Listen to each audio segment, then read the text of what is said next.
And she is teaching a 5-hour course on finding the career you'll love. That's her current gig. But she also she's the successful producer of the Time for Coffee podcast. And that's time with a numeral 4 in the middle, coffee podcast. You can find that at timeforcoffee.org if you want to check it out, or go to LinkedIn. But before all that, she started as one of us. She was working as an Asia correspondent for CNN, covering Capitol Hill and the State Department. After 13 or so years with CNN, she switched gears. She became a communications executive, a nonprofit executive, and then finally a podcast founder and host. And her Time for Coffee podcast has brought hundreds of practitioners from all types of industries to talk about what they do and how they got there. And you can find that, as I said, at timeforcoffee.org. Now I'm hoping she can tell us a little bit about how she got where she is today. So Andrea, why don't you tell us about all these kind of twists and turns in your career path? Sure. Thank you, Adrian. Thank you, Rebecca. It's great to be here today with all of you. And if I may, I would love to be able to see your faces. I certainly would. It would help me to get a sense of kind of who I'm speaking with. Yay, thank you. Especially for those of you who are students, maybe looking to get into journalism, or maybe that journalism isn't for you. So I was an undergrad. I majored in poli-sci, political science, Asian studies, and Chinese. I thought at the time I was going to be an American diplomat. I sat for the Foreign Service exam my senior year. I didn't realize you were supposed to study for it, and I failed it. So my plan A, Peace Corps came to recruit on campus. And I thought, well, your audio is cutting in and out. I don't know why. Let me switch. Sorry. I hope that was happening for everyone else and not just me. No, it was to me. I was just about to say something, so thank you for jumping in, Adrian. Okay, let me just put these away so they don't echo. So as I was saying, when I was an undergrad, I majored in poli-sci, Asian studies, Chinese, thought I was going to be a diplomat, sat for the Foreign Service exam my senior year, failed it. My plan A went out the window. The Peace Corps happened to recruit on campus, and I thought, well, gosh, I wanted an adventure. I wanted to go overseas. I'm service-minded. Let me try that. I applied, was accepted to go to Nepal. And then after I graduated, later that summer, we heard through a mutual friend that there had been some acts of violence against Peace Corps women in Nepal. Plan B goes out the window. A couple of weeks later, a friend of my parents who lived in China happened to be in the US. He had just come from New York. I live in Maryland. I was living in Maryland at the time. And he's like, oh, Andrea doesn't have a job. Well, I just met this woman in New York who has a company that only hires young women who speak Chinese.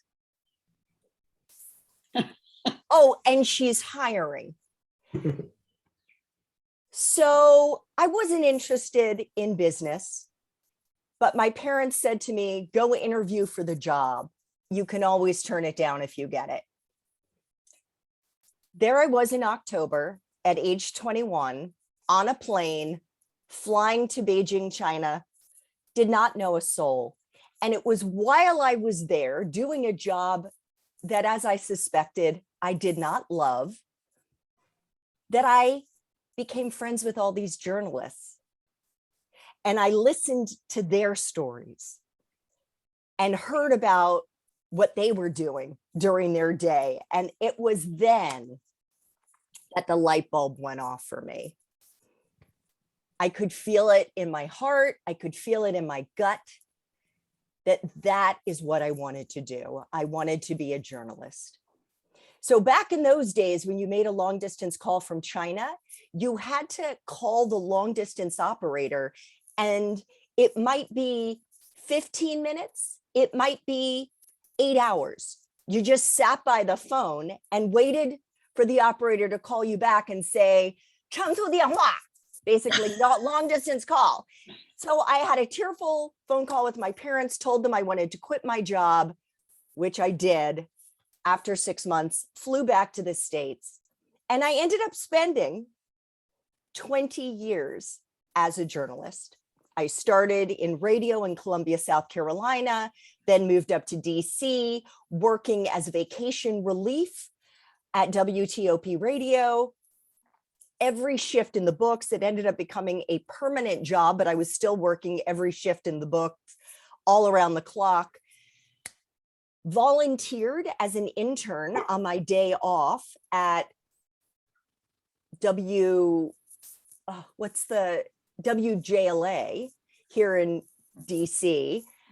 Ended up getting to shoot a stand-up on camera, befriended one of the editors who put together one story for me that I used to apply for a job at WJZ-TV, landed that job as a reporter. The news director at WJLA was so impressed with me and my hustle that when he moved to Miami, he offered me a job as a correspondent in Miami. I ended up covering a story about Chinese women who were stuck in an airport in Miami International Airport because they had flushed their passports down the toilet on their flight over to the US where they were going to seek asylum. And that story was one that caught the attention of CNN. And I ended up getting hired by CNN to be a foreign correspondent, not yet in China, but in Tokyo. And then they moved me to China. And then I was promoted to be the State Department correspondent, which I did for 8 years. Then I covered Capitol Hill. And then when I was in my early 40s, the new president of CNN decided I wasn't his cup of coffee. And after I'd been there for 14 years, he fired me. And it was devastating. It was a gut punch. It was a big blow to my ego. And before long, I came to look back on that experience as having been an incredible gift. Because the truth is, I had been unhappy in my job at CNN the previous 3 years. I had become a mother and I never saw my son. And suddenly that lifestyle didn't work for me. But I didn't have the courage to quit. First of all, because I had something known as golden handcuffs. I was getting paid a lot of money and I liked that. The second thing is, I didn't think there was anything else I could do other than be a journalist. That's pretty much all I had ever done since graduating from college. And I had not yet discovered what I teach my students and those I coach, because from the very moment you start looking for a job when you're in school, you have transferable skills.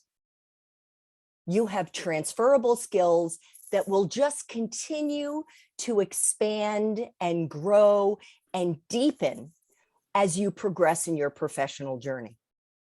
So as Adrian said, I moved into the cause-oriented public affairs space and I led public relations. I led the communications team at this firm.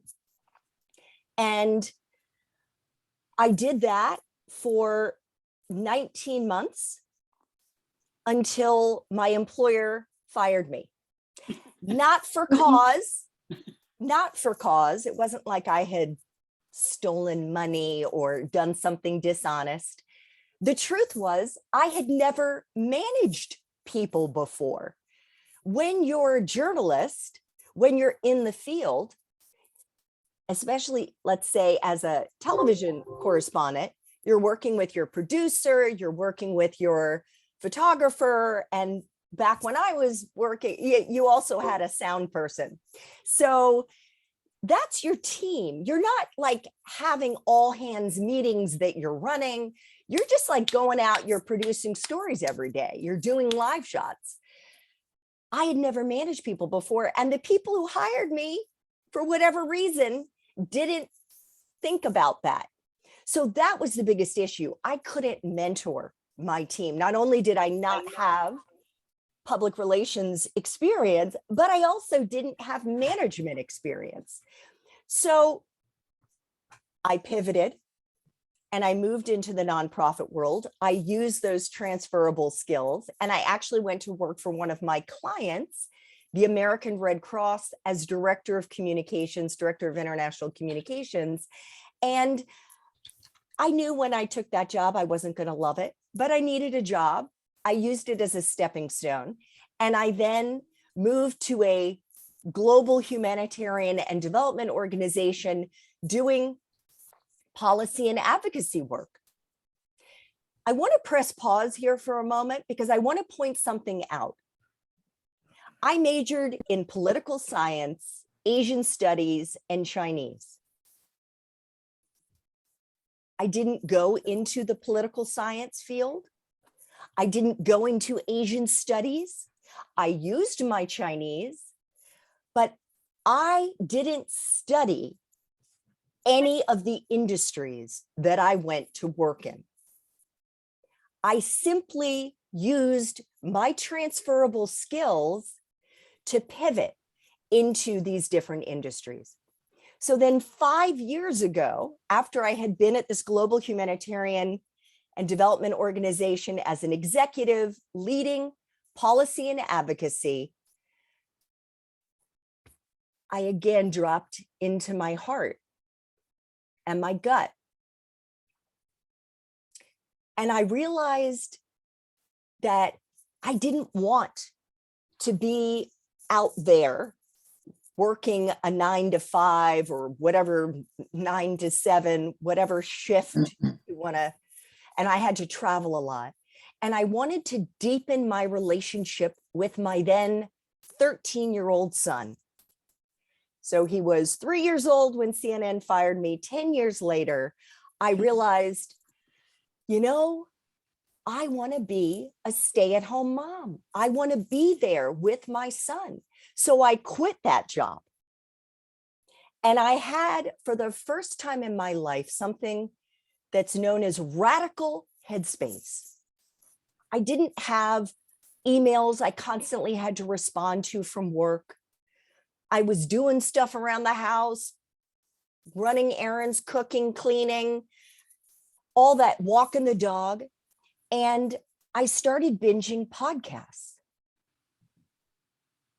And around the same time as all this was going on, I had lots of young people, either through friends or people I had worked with, reaching out to me for career advice. And I thought, this is so inefficient because every time I tell my story, every time I give career advice, I'm reinventing the wheel. Where is the podcast? Where's the show where college students and new grads can go to get on-demand career advice, to learn about what I did in these jobs, what other professionals do in their jobs, and how they built their career? And the only thing I could find were entrepreneurial shows. I couldn't find more broad-based industry, other industry-related shows. And I thought, well, gosh, I'm a former journalist. I'll just build it. I'll do these interviews. And I started building Time for Coffee, which is shorthand for, hey, Andrew Sharp, do you have time to grab a cup of coffee so I can ask you about what you do in your job and how you built your career? Or, hey, Adrian Flynn, you want to grab a Starbucks and chat about your experiences coaching students at Merrill and how you built your career. So that's what Time for Coffee is. And I have since interviewed well over 300 professionals in dozens of industries about what they do in their jobs and how they built their careers. And as a result of doing these interviews, and PS, partnering with Adrian Flynn and the Merrill School and working with the incredible young aspiring journalists at Merrill who work with me on editing podcasts, show notes, blogging, all kinds of things, helping me prepare for interviews, doing interviews with me. I began to see the cross-cutting patterns in how careers really unfold, in how people really find their passion. And I thought, gosh, that really flies in the face of a lot of conventional career advice. I think I should start coaching students directly, coaching those students who are stuck, overwhelmed, and confused about how to turn their college degree into careers that they will love. And that's what pulled me into career coaching. And actually today, I'm an education technology entrepreneur. I have created an on-demand asynchronous course that's 100% recorded, that's 5 hours, 7 lessons, and takes students who don't know what they want to do when they graduate. So I work primarily with juniors and seniors, and it takes them through over 5 hours of methodology that I've developed. And by the end of it, I guarantee that they'll have at least 3 different job functions and or 3 industries that they'd be excited to explore. So with that, I will stop and welcome future questions from Adrian or anyone else. So just a quick funny thing. I used to call your interviews, like your library of interviews, mini mentors in a box. Because it's like you can go there and you can find out about, like, this is what I would tell my students. You can get a mini mentor in a box. Just go and listen to, this podcast about whatever it is that you really want to learn about, that business, that industry, or whatever. And I would quote from them. So I think the library is a great resource. And I love Andrea's career because she took charge of of her own career trajectory. She used the tools that she already had in her arsenal to create something that worked for her. And I think that's what you all need to do. I do want to turn a little bit because we are talking about mentoring here, but tell me a little bit, Andrea, about how did you, you've talked a little bit about this, but you didn't have a matchmaker. Did you have any mentors along the way that sort of said, hey, Andrea, if you're shifting gears, why don't you try this? Nope. I mean, look, I had my parents, but as I have come to learn, and my son is now 18, he is a rising senior. Parents, loved ones, they come with emotional baggage. And while their intentions are the best, what enters into the picture when they're coaching you, when they're giving you their advice, is their own anxiety, their own fears, their own fails or misses. And the truth is, the answers are inside you. So let me just say clarify what I mean by that. It doesn't matter if you're 18 or if you're 22.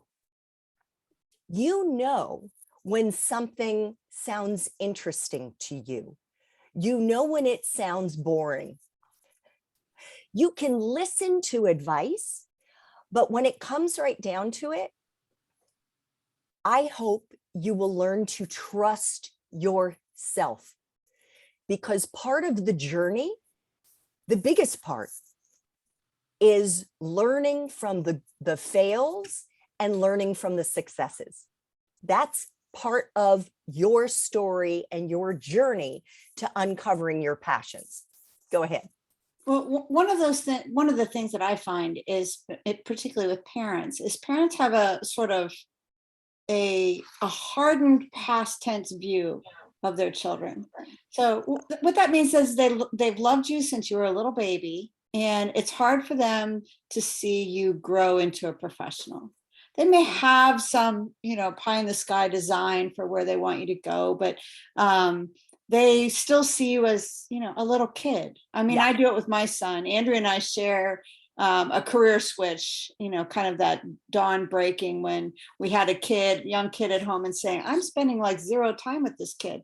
I need to do something else. So we have that in common. But you have to remember that when you're talking to mentors and you're getting career advice, that each person brings their own perspective to your work. And ultimately, you can take all those perspectives and build yourself sort of an exterior view of who you are and where you're going. But ultimately, it's your it's your decision, and it's your perspective that matters in your whole career search, I guess. Yes. So tell me quickly, what lessons have you taken away from your work with career coaching? Is there any universal truths that you found that you can share with our crowd? And then I'm going to open it up to questions from everyone. Yeah. So I'm going to mention, I think, 5 of them. Okay. So number 1, your major is not the tiny house that you're going to be forced to live in for the rest of your life. And instead, it is the foundation of a professional skyscraper that you are going to be building over the course of your professional journey, with each new job and each new career adding a new floor in your skyscraper. That's number 1. Number 2, to tell someone who is a graduating senior to just follow their professional passion, or to expect someone who is a senior or a brand new grad to know what their professional passion is unrealistic. Do some know? Of course. Most of us have no clue. So instead, act like a mad scientist, okay? With those test tubes and the goofy plastic goggles, right? Because what does a mad scientist do? Experiment. She experiments. She iterates. She tests. She blows stuff up in her face because she's putting different chemicals into her test tubes to find the right formula. And the process of discovery involves testing, trying, experimenting, iterating. So you will be in jobs that you don't like. You will be in a toxic work environment. That's just a failed experiment. It's not a fail on you. It's how you discover the right fit for you. The way you discover your passions, and I've had several, is by testing, by trying out new jobs, by trying out new industries, by failing, by picking yourself up and learning from those fails. So that is number 2. Number 3 is that we all have imposter syndrome. Not just a 21-year-old or a 22-year-old, but a 42-year-old, a 52-year-old, a 72-year-old. When you move into a new job, a new industry, you're feeling fear. There's fear inside you, like, can I really do this? You know, I know they think I can, but my God, I kind of just like was spinning them in the interview. Yeah, of course I'm confident. Yeah, of course I can. You can do it. We all have, every single new industry, every single promotion I got over the course of my 35-year professional journey, I have experienced imposter syndrome. And when people are being honest with you, they will admit that too. So normalize it. Recognize that you have what it takes, that most of us learn on the job. Most of us take those transferable skills. And does that mean you're going to have to work in your free time? Maybe at night doing some extra reading, or on the weekends putting in extra work? Yeah, probably. And that's how you grow. I have loved every time I've moved into a new industry or a new job and felt underwater. It's scary. It's somewhat overwhelming, but the feeling of accomplishment, when you rise through it, when you power through your fear, when you power through all of those insecurities and then master it, that is the best. All right, 4, your first step after you graduate is not necessarily going to be in your capital C career. It's probably more like a small c career. I personally believe it doesn't matter where you start. Doesn't matter. So many young people I know and people I know over the course, remember, I've interviewed well over 300 professionals, like took a job out of college, maybe thought they were going to like it. Maybe it was I need this job. I don't think I'm going to love it, like me. And then we learn from it and we move to the next job, whether it's 5 months later, 6 months later, a year, 18 months later, doesn't matter. Transferable skills are going to continue with you. And the 5th and final lesson that I've learned, as I've already mentioned, is to stop intellectualizing and trying to game out whether or not this is going to be the right fit, especially when you first graduate. Listen to your gut. Listen to your intuition. It may not be a job you love. You're experimenting. You're testing. You're learning. You're iterating. And your journey, especially for Gen Z, you're going to have at least 17 different jobs in 4 to 5 different industries.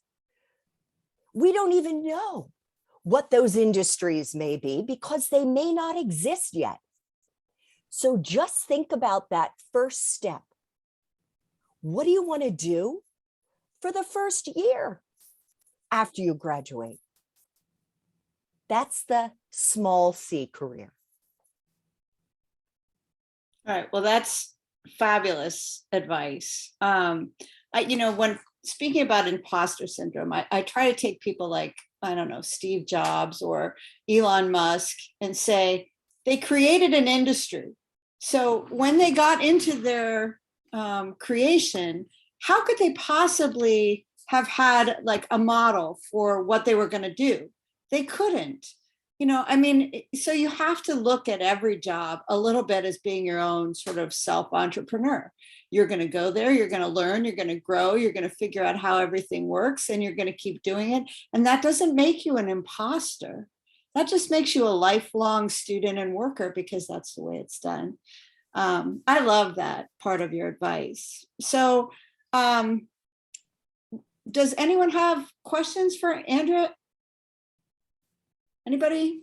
Anything. And even if it's, I'm going to add a sixth piece of advice. And that is, if you don't have a LinkedIn profile, set it up. There are people out there. I help students that I coach with their LinkedIn profile, but it really is not something that I do sort of on demand. It's part of the overall coaching that I provide. But you want to set up your profile, and you want to use LinkedIn as a platform to build your brand.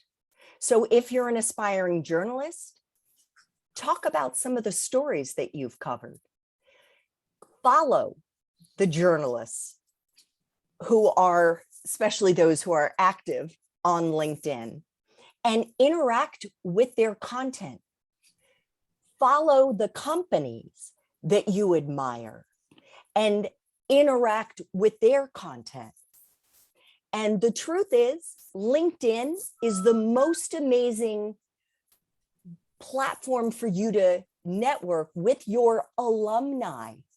So whatever school you're at, put the name of that school into the search bar of LinkedIn, go to that page, and then go to alumni.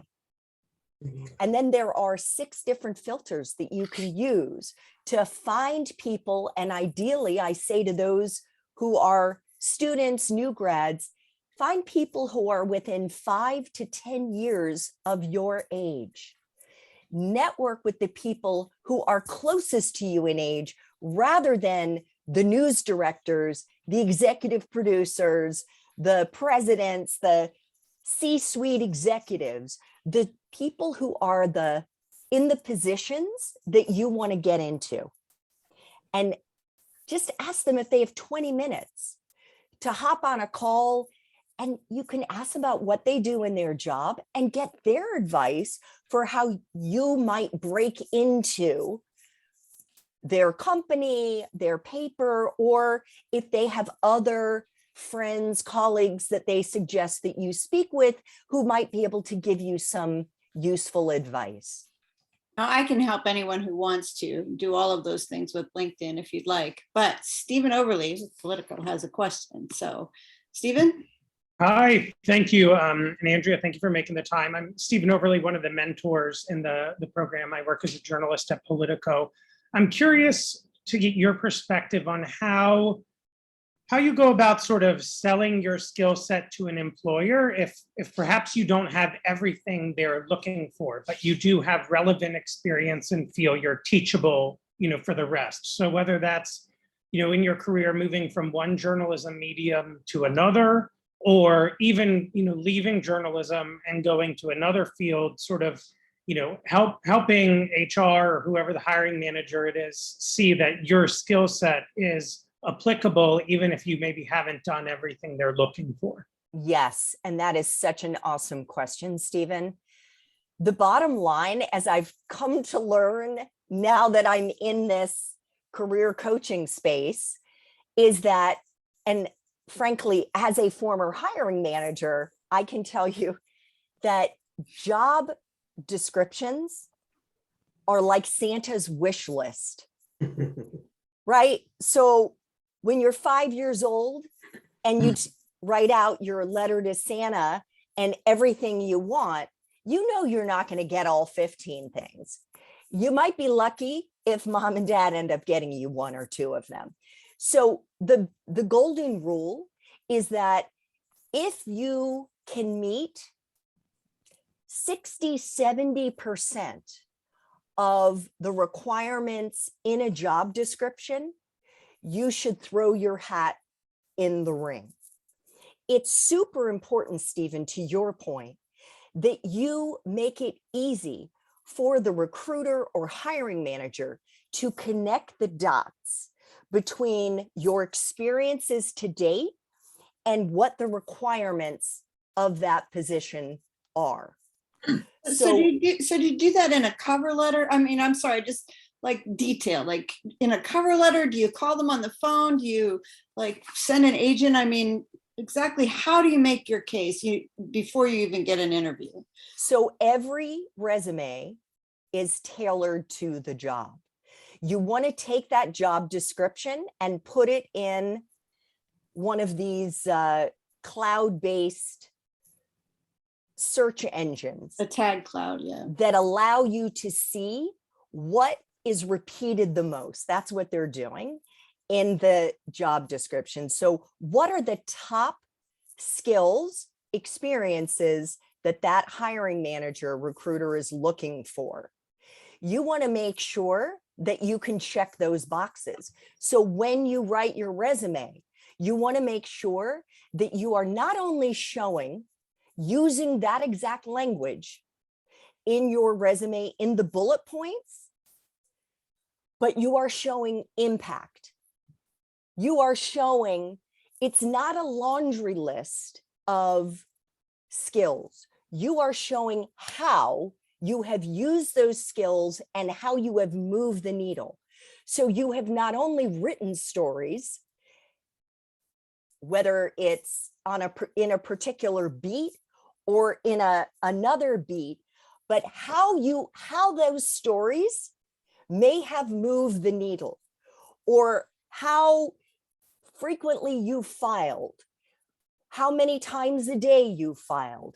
If it's live experience, they're looking for how you have demonstrated your mastery of that.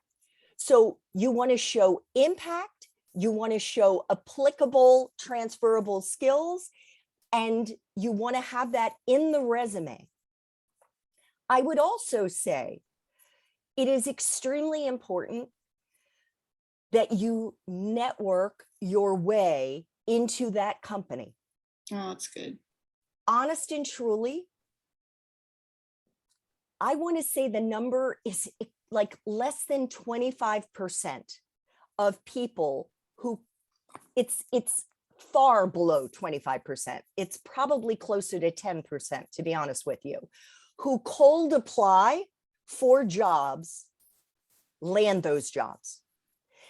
That is why networking is so important, because you need a referral.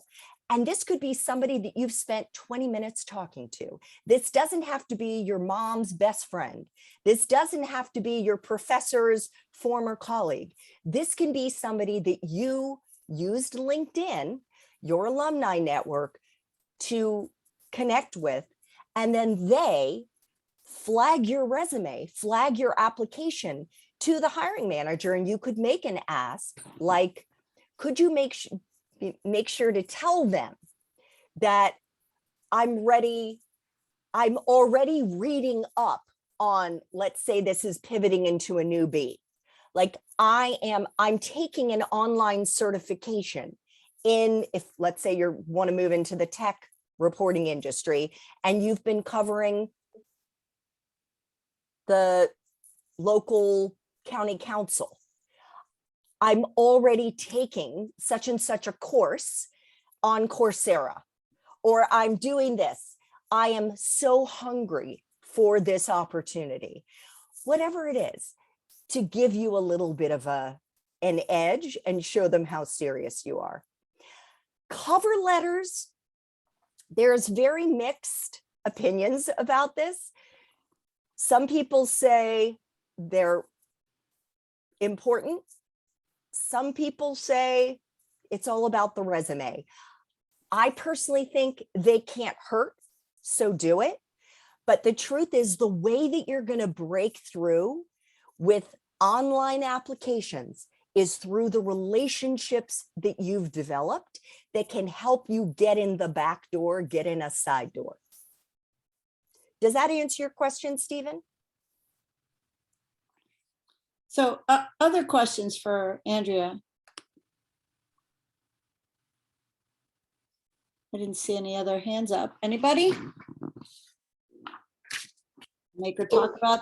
Yeah, Cara. Well, I was just going to Kara. jump in. It's Rebecca with MDDC. And I think although some of this advice is very specific to students in college, I think it's so applicable to the industry in general, no matter what level you find yourself at. Many journalists are reinventing themselves throughout their career, thinking about, okay, I've spent all this time in a newsroom.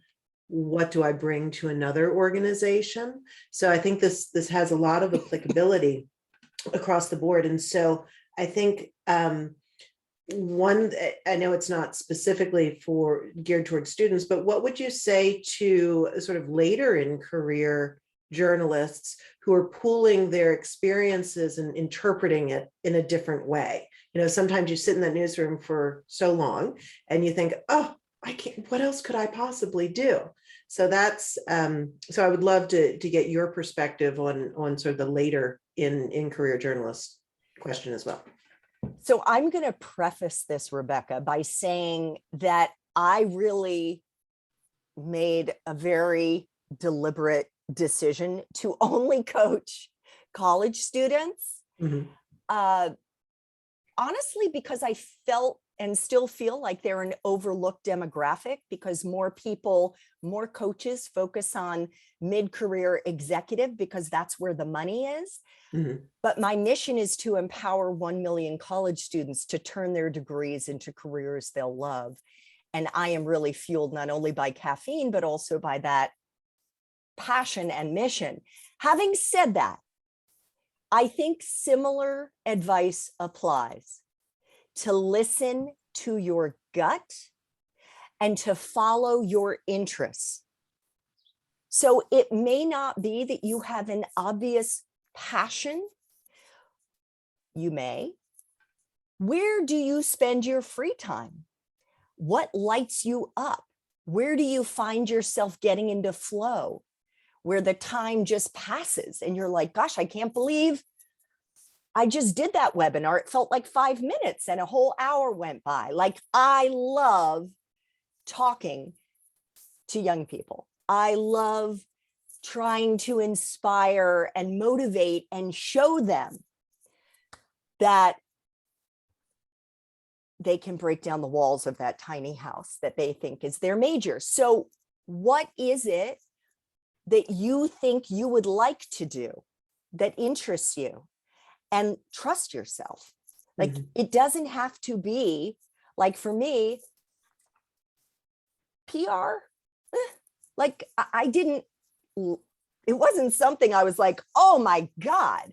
And most of the clients I work with were nonprofits and foundations, but the actual act of writing press releases, writing op-eds, editing media advisories, like, I did not find that super interesting. I like the strategy piece of it, but it didn't really light me up.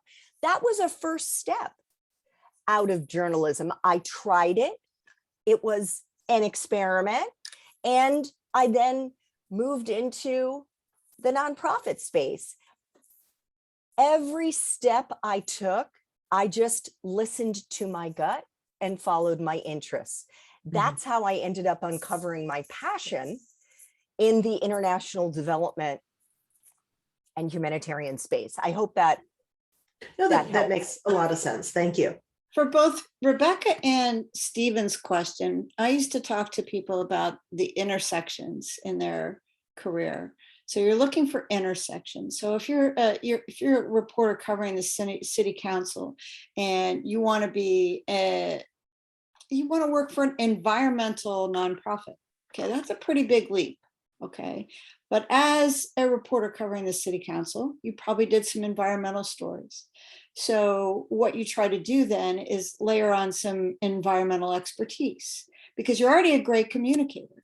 Okay, so that's communication is needed in that field. So you're going to layer on a course in environmental law or something that you can take online, and you're going to be able to talk about the expertise that you developed in environmental journalism and how that translates into, working for a nonprofit, because you can now speak to those issues and you could speak to the people who are dealing with those issues.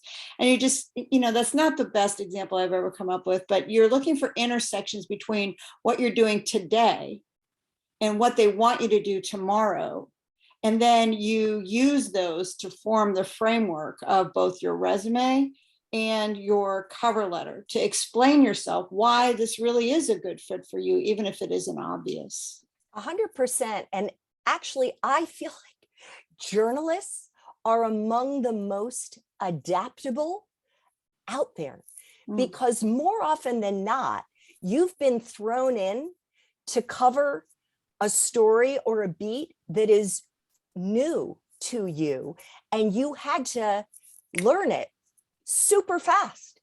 So the fact that you can write, that you can communicate verbally, that you can analyze, that you can question, that you can uncover information, that you can network, all of those skills are transferable. And the subject matter is something that you can learn on the job, or to Adrian's point, that you can study ahead of time. So I feel like journalists are among the best at adapting and pivoting into different industries and into different roles. I know Cara had a question before, if I'm pronouncing your name correctly. Yeah, I did have a question. So when it comes to jobs that you might not like as much, like the experimental jobs, how would you do you have any advice on still making the most out of those experiences and making them really good learning experiences? Because I know maybe this is just me personal, but if I don't like something as much, I might not put in as much effort, but you still want to be able to make it a learning experience. Oh yeah, gosh, it's so hard when you don't love something to do it. I would just ask, I'm guessing that you've taken classes that you didn't love, but you still needed to put in the work to get a good grade. I would use that same mindset and just say, well, I want to perform well because every person you're reporting to over the course of your professional life is somebody who can offer a recommendation down the line. So just keep that in mind. I would also not rule out the fact that there might be things that you could do to tweak that job to make it more interesting. So it might mean going to your supervisor and saying, I'm taking care of all of these responsibilities, and I would love to volunteer to work on such and such. Or do you think there is a project or an assignment that I could get that might help me use this skill or these skills, whether it's working for this team, or would you be open to my offering to support another team on such and such if I'm getting all of my work done? Is that something that you, so I would make it a conversation between you and your supervisor, but come to the table with ideas and with suggestions that could help you. Because I think sometimes what we don't realize is that most managers have not actually taken training or even necessarily worked for other managers who were mentoring them. So you can help your supervisor become a better manager by showing them how they can help your professional development, which will keep you on the job longer. It might even make you start liking or loving that job. So I wouldn't put it as an ultimatum. I would put it as a, I'm doing these things, but I would really love, and I would say after you've been on the job for a minimum of 4 to 5 months, I would really love to stretch this muscle. I was thinking about this, but what do you think? Do you have any ideas? Does that help, Cara? Yeah, that does. Thank you. You're welcome. Any final questions from anyone?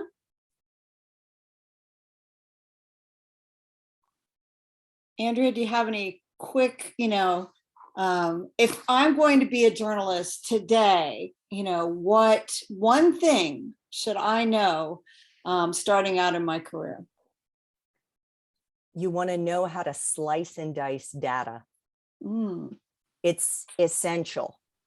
It's essential. And honestly, it will make you more valuable if you decide you want to pivot, when you pivot into different roles, because it is incredibly important, whether you're an educational technology entrepreneur the way I am, that you are able to demonstrate impact, and that you are able to analyze Google Analytics, that you're able to look at your social media performance, that you are able to identify and research, and then be able to pull together whatever that data set is. So if I were in school right now, I would definitely be taking data analytics. If you've already graduated, I would take something, whether it's on one of these more techie sites or general sites, but I would be taking one or more of those courses. Yeah, you talk about a career skill that's going to translate across a lot of different industries. That ability to clean, organize and analyze data, it can't not be underestimated. I think it's time to say goodbye. As sad as that may make us. Andrea, you are just full of great advice, and I really appreciate it. I have loved that you have taken so many interns under your wing and made them into wonderful radio and podcast people. I hear from them pretty often, as it turns out, and you gave a lot of them their start. So I appreciate that. I appreciate you being here today. Thank you very much.